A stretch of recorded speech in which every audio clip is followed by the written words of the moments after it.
বাংলাদেশ এবং নিউজিল্যান্ড এই দল খেলছে তারা আমরা দেখছিলাম আজকে টসে হেরে বাংলাদেশ ব্যাটিং করতে নেমেছে 274 3 উইকেটে এই মুহূর্তে রয়েছে এবং আজকে কি নিউজিল্যান্ড ঘুরে দাঁড়াতে পারবে কি মনে হচ্ছে? এখন পর্যন্ত তো মনে হচ্ছে বাংলাদেশ খুব ভালো অবস্থানে আছে।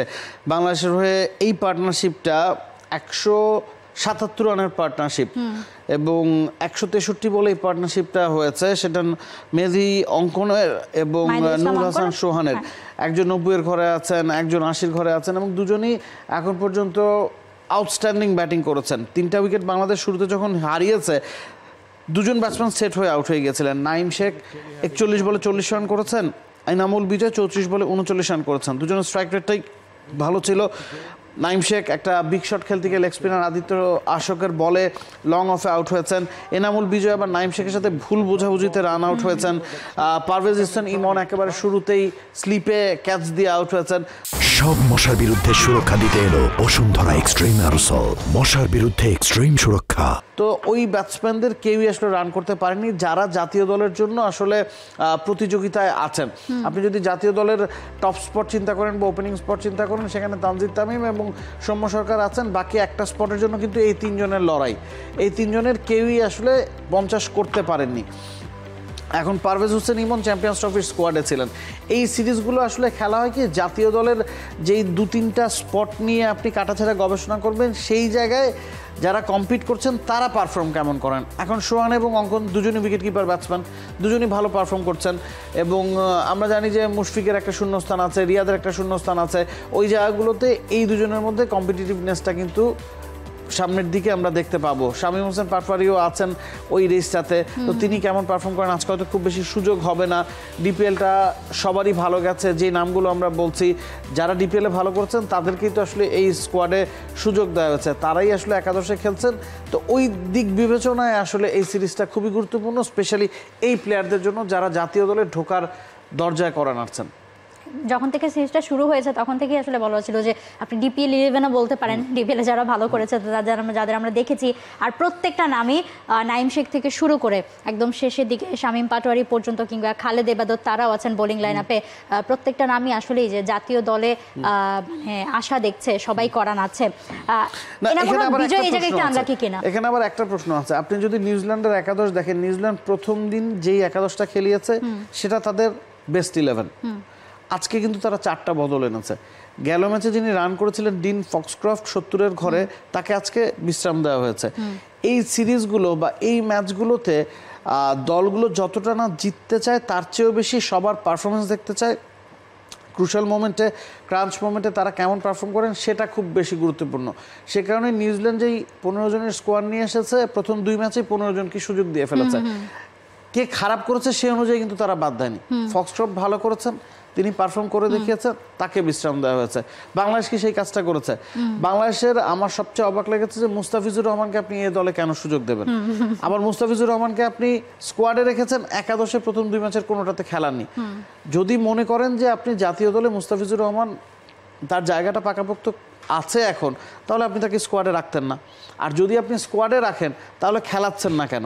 আবার এই ম্যাচেও বাংলাদেশ প্রথম ম্যাচে ডমিনেটিং ভিক্টরির পরে এই ম্যাচে মাত্র একটা বদল এনেছে। এবাদতকে তারা এই ম্যাচটাতে বিশ্রাম দিয়েছে, রেজাউর রাজা সম্ভবত সুযোগ পেয়েছেন। That was a good call. তো এরকম আরও কিছু প্লেয়ারকে হয়তো বাজিয়ে দেখা যেত, কারণ এই সিরিজগুলোতে জয় পরাজয়ের চেয়ে আসলে বাজিয়ে দেখা বা আছে না একটা ইন্টারন্যাশনাল ভাইবে ক্রিকেটাররা কেমন পারফর্ম করেন সেটা খুব বেশি ক্রুশাল। বাংলাদেশ কি তাহলে মানে জেতার জন্য আমরা বাংলাদেশ জেতার জন্য ম্যাচের আগে পরেও আসলে শুনছিলাম যে নুরুল হাসান সোহান বলছেন যে আমরা শিখতে আসিনি, জিততে এসেছি। ব্যাপারটা সেটা দুই দলের মনোভাব দেখলে আপনি বুঝতে পারবেন। হ্যাঁ, কিন্তু মানে এক্সপেরিমেন্টের একটা দারুণ একটা সুযোগ ছিল। আমরা যেটা বলছিলাম যে জিম্বাবুয়ের সিরিজের ক্ষেত্রে বাংলাদেশ যখন টেস্ট খেলো, যে সেই সিরিজটাও কিন্তু বাংলাদেশের জন্য হতে পারতো একটা এক্সপেরিমেন্টের সিরিজ, কিন্তু সেখানেও পূর্ণ শক্তির দল নিয়ে আপনি খেললেন, আপনি হারলেন। না, জাতীয় দলের ক্ষেত্রে আমি ওটাতে খুব বেশি অন্যরকম কিছু মনে করি না। জাতীয় দলের ক্ষেত্রে প্রতিটা ম্যাচে আসলে জয় পরাজয়ের প্রতিটা ম্যাচই আপনার রেটিংয়ে, পয়েন্ট টেবিলে একটা না একটা অবস্থান তৈরি করে দেয়। তবে এই ধরনের সিরিজে শরীফুলকে রাখার কি মানে, মুস্তাফিজকে রাখার কি মানে, সেটা নিয়ে আমার মনে আসলে প্রশ্ন আছে। আপনি খালেদকে রাখতে পারেন, আপনি রেজাউর রাজাকে রাখতে পারেন। এবাদত একটা সময় জাতীয় দলে একেবারে নিজের জায়গাটা পাকাপোক্ত ছিল, সেটা টেস্টে যেহেতু ওয়ানডে হচ্ছে তিনি নিজেকে প্রমাণ করতেই পারেন। 14 মাস তিনি ইনজুরিতে ছিলেন, তাদেরকে আপনার বাজিয়ে দেখা দরকার। শরীফুল, মুস্তাফিজ, তাদেরকে হয়তো এই সিরিজে আসলে খুব বেশি প্রমাণ করার কিছু নাই। একদমই তাই। এবং যাদের প্রমাণ করার আছে তাদের মধ্যে অন্যতম নাম ছিলেন এনামুল হক বিজয়। বিজয় কতটা আসলে প্রমাণ করতে পেরেছেন নিজেকে? বারবারই বলা হচ্ছিল যে বিজয়কে সুযোগ দেওয়া হোক, সুযোগ দেওয়া হোক। এরপর যখন টেস্টে আনা হলো, টেস্ট ফরম্যাটে কেন আনা হলো? এখন তো আসলে ওয়ানডে ফরম্যাটে খেলছেন, ভালো পারফর্ম করেছেন। আমরা ডিপিএল এর পারফরম্যান্সের কারণে সেটা ভুলে গেলে আবার চলবে না। টেস্টে মানে ঘরোয়া ক্রিকেটে 4 দিনের ম্যাচে 7টা ম্যাচে তার 700 রান ছিল। হ্যাঁ, তো ওই পারফরমেন্স থেকেই কিন্তু তিনি টেস্টে এসেছেন। ডিপিএল দিয়ে হয়তো ওয়ানডে স্কোয়াডে ফিরতে পারেন, কিন্তু টেস্টের পারফরমেন্স দেখেই, 4 দিনের পারফরমেন্স দেখেই তাকে টেস্টে বিজয় ডাকা 2 হয়েছে। ম্যাচে আনলাকি কিনা, লাস্ট ম্যাচে আমরা 38 করে আউট হয়েছেন, আজকের ম্যাচে 39 করে রান আউট হয়েছেন। ইনিংসটা আসলেই মনে হয় বড় করতে চান, কিন্তু বড় হয়ে উঠছে না। একটু আমরা কিন্তু বিজয় আসলে সবসময় বটে, কারণ ঘরোয়া ক্রিকেটে তার মতো টেরিফিক পারফর্মার বা কন্টিনিউয়াসলি রান করে যাওয়া ক্রিকেটার হাতে গোনা। সেই তুলনা জাতীয় দলকে আসলে যথেষ্ট সুযোগ পেয়েছেন কিনা, আবার সুযোগ যখন পেয়েছেন তখন তিনি পারফর্মও করতে পেরেছেন কিনা, সেটাও দেখতে হবে। সব মিলিয়েই আসলে একজন ক্রিকেটারের পথ চলা বা এগিয়ে চলা।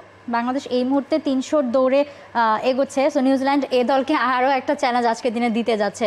আর এটা ভালো হবে, নিউজিল্যান্ড যেহেতু অনেকগুলো চেঞ্জ নিয়ে এসেছে, দেখা যাক যে ব্যাটিংয়ে তারা, কারণ লাস্ট ম্যাচে আমরা দেখেছি ব্যাটিংয়ে খুব একটা ভালো করতে পারেনি ফক্সক্রফট ছাড়া তো আসলে, এবং লাস্ট মানে 9th উইকেটে গিয়ে তারা আসলে একটা জুটি করতে পেরেছিল। এছাড়া তো তেমন কিছু আগের ম্যাচে করতে পারেনি। এই ম্যাচে আসলে বাংলাদেশ মাহিদুল ইসলাম অঙ্কন এবং নুরুল হাসান সোহান দুজনেই সেঞ্চুরির দিকে রয়েছেন। এই মুহূর্তে 95 রয়েছেন সোহান। অ্যামেজিং সোহানের থেকে ইভেন বিপিএল এর পর রংপুর রাইডার্সের হয়ে তিনি যেরকম পারফর্ম করেছেন, যেভাবে দলকে নেতৃত্ব দিয়েছেন, সবাই কিন্তু নুরুল হাসান সোহানকে ক্যাপ্টেন হিসেবেও দেখতে চেয়েছে, শুধুমাত্র অ্যাজ এ ফিনিশার না, ক্যাপ্টেন হিসেবেও দেখতে চেয়েছে। দেখা যাক বাংলাদেশ এবং নিউজিল্যান্ড এই দলের সেকেন্ড ওয়ানডের ভবিষ্যৎটা কোথায় গিয়ে দাঁড়ায়। দিন শেষে আমরা সেটা জানতে পারবো, এবং টি স্পোর্টসের পর্দায় আপনারা সরাসরি অবশ্যই সেটা উপভোগ করছেন। For more updates, subscribe to our YouTube channel and click on the bell icon. Follow us on Facebook and Instagram. Download T Sports app to enjoy exciting games and highlights. Visit tsports.com.